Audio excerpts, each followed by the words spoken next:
A reading from the book of Genesis. Abram was very rich in livestock, silver and gold. Lot, who went with Abram, also had flocks and herds and tents, so that the land could not support them if they stayed together. Their possessions were so great that they could not dwell together. There were quarrels between the herdsmen of Abram's livestock and those of Lot's. At this time, the Canaanites and the Perizzites were occupying the land. So Abram said to Lot, "Let there be no strife between you and me, or between your herdsmen and mine, for we are kinsmen. Is not the whole land at your disposal? Please separate from me. If you prefer the left, I will go to the right. If you prefer the right, I will go to the left." Lot looked about and saw how well watered the whole Jordan plain was as far as Zoar, like the Lord's own garden, or like Egypt. This was before the Lord had destroyed Sodom and Gomorrah. Lot, therefore, chose for himself the whole Jordan plain and set out eastward.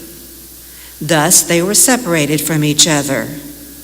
Abram stayed in the land of Canaan, while Lot settled among the cities of the plain, pitching his tents near Sodom. Now the inhabitants of Sodom were very wicked in the sins they committed against the Lord.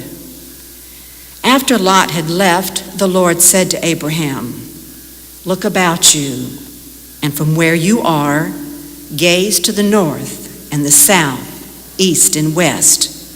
All the land that you see I will give to you and your descendants forever. I will make your descendants like the dust of the earth.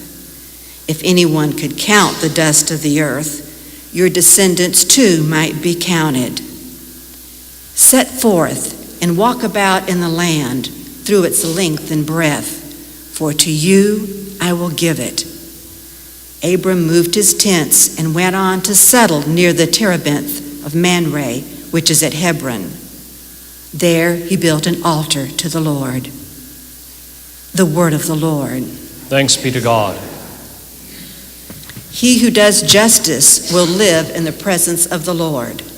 He who does justice will live in the presence of the Lord.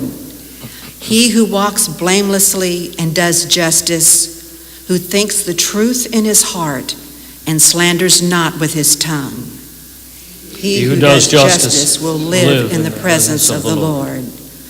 Who harms not his fellow man, nor takes up a reproach against his neighbor, by whom the reprobate is despised, while he honors those who fear the Lord. He who does justice will live in the presence of the Lord. Who lends not his money at usury, and accepts no bribe against the innocent.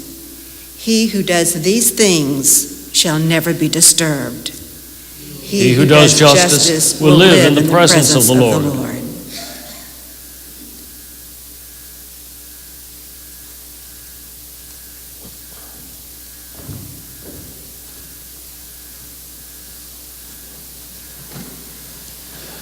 Alleluia, alleluia, alleluia, alleluia, alleluia, alleluia.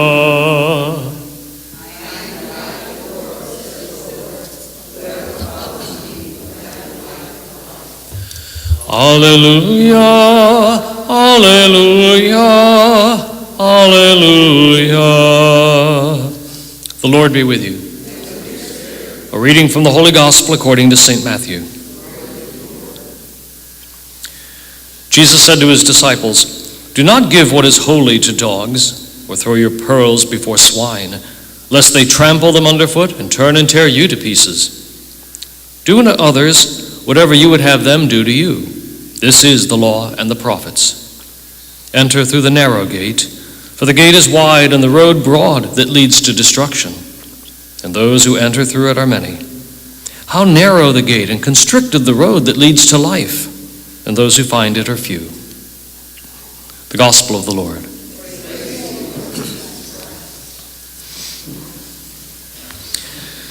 I think we've heard the phrase about corporate corruption that just says, too big to fail, so you got to bail me out no matter what I do. Between Abram and Lot, we have a kind of an example, not of too big to fail, but rather too rich to get along. So they have to split, they have to separate, and that's the way it is. There's a line in here, though, that I thought was appropriate for us. As Lot is heading out toward the Jordan plain and pitching his tent near Sodom, and we find out now the inhabitants of Sodom and Gomorrah were very wicked in the sins they committed against the Lord. Okay, well, the fact is that it's going to be another maybe 400 or 500 years before the Decalogue is given, before the Ten Commandments are given, before the law is given on Mount Sinai. And so there's always been that argument in Judaism, if you don't know what the law is, how can you be held responsible for breaking the law? Which makes a lot of sense until you realize that what's being said here is that in your own heart, whether you got the law or not, you've got a pretty darn good indication of what is and is not acceptable and proper. We pretty much know that it is simply to do to others what others do to you, okay, or what you would have others do to you. Okay, we know the golden rule. We know how we are expected to behave. We know what's proper for our life. And we don't necessarily have to have every single detail spelled out to us in the Catechism of the Catholic Church or the Ten Commandments or the Sermon on the Mount. We know instinctively what right behavior is. And so that's, I think, what the lesson is that we can learn today, that we don't have to be told as much as we maybe just have to be reminded, and that if we spend a bit of quiet time with our hearts, we'll have a pretty darn good indication of what we should or shouldn't do. So, as we celebrate the Eucharist today, we might ask the Lord to help us to spend just a bit of time doing that. Now, the great thing about our young people is that in the course of this week, which is basically a grown-up version of Vacation Bible School as far as I can see it, but nevertheless, what they're going to be doing is doing unto others in their need.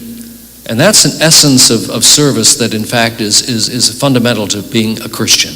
And so we give thanks to God for them. We'll bless them at the end of the Mass and send them off. I'm very glad to know that since they're only going to Biloxi, it's going to be so much of an easier journey than getting up and trying to bless their bus at midnight. But we'll give thanks to God for them and welcome them back, I guess this weekend? Monday? Sunday. Okay, well, we'll welcome you back at that point too. So let us stand and pray.